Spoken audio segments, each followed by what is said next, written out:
అందరికీ ముందున్న రైతులందరికీ కూడా నమస్కారం. ఈ రాష్ట్రంలో ఇప్పుడున్న కాంగ్రెస్ ప్రభుత్వం రైతుల ప్రభుత్వం. ఆనాడు రాజశేఖర రెడ్డి గారు మొదలుకొని ఈరోజు రేవంత్ రెడ్డి వరకు కూడా కాంగ్రెస్ పార్టీ ఎప్పుడూ రైతుల ధ్యేయం కోసం, రైతుల శ్రేయస్సు కోసం పనిచేసిన సందర్భాలు ఉన్నాయి.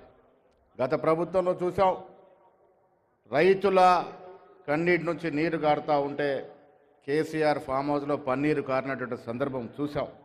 మిత్రులారా, కాంగ్రెస్ పార్టీ క్షేత్రస్థాయిలో రైతులు పడుతున్న ఇబ్బందులను ఎరిగి ఆనాడు రాహుల్ గాంధీ గారు వరంగల్ సభలో 22 మేన రైతులకు కావాల్సిన సంక్షేమము, రైతులకు కావాల్సిన అవసరాలను గుర్తించి రైతు డిక్లరేషన్ చేసిన సందర్భం మీరు మర్చిపోకూడదనే మాట ఈ సందర్భంగా రైతులందరూ గుర్తు చేస్తా ఉన్నాను.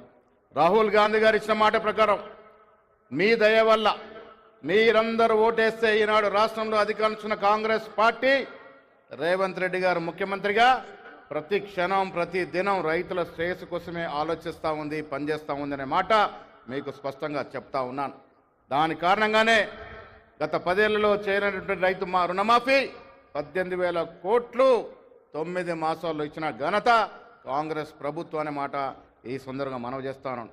10 ఏళ్లలో వారు 50,000 ఉద్యోగాలు ఇస్తే 9 నెలలలో 50,000 ఉద్యోగాలు ఇచ్చిన ఘనత కాంగ్రెస్ రాష్ట్రంలో నడుస్తున్న కాంగ్రెస్ పార్టీ ఘనత అనే మాట కూడా ఈ సందర్భంగా మనవి చేస్తా ఉన్నాను.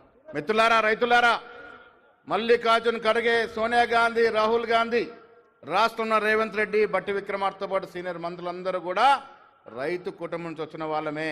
మీకోసమే పనిచేసే ప్రభుత్వం ఈ రాష్ట్రంలో వచ్చింది, మీరు తెచ్చుకున్నారు. ఆహర్నిశలు మీకోసమే పనిచేస్తుందన్నమాట ఈ సందర్భంగా మనవి చేస్తూ సెలవు తీసుకుంటా ఉన్నాను. జై హింద్, జై కిసాన్. ఆనరబుల్ మినిస్టర్ జూపల్లి కృష్ణారావు గారి సందేశం.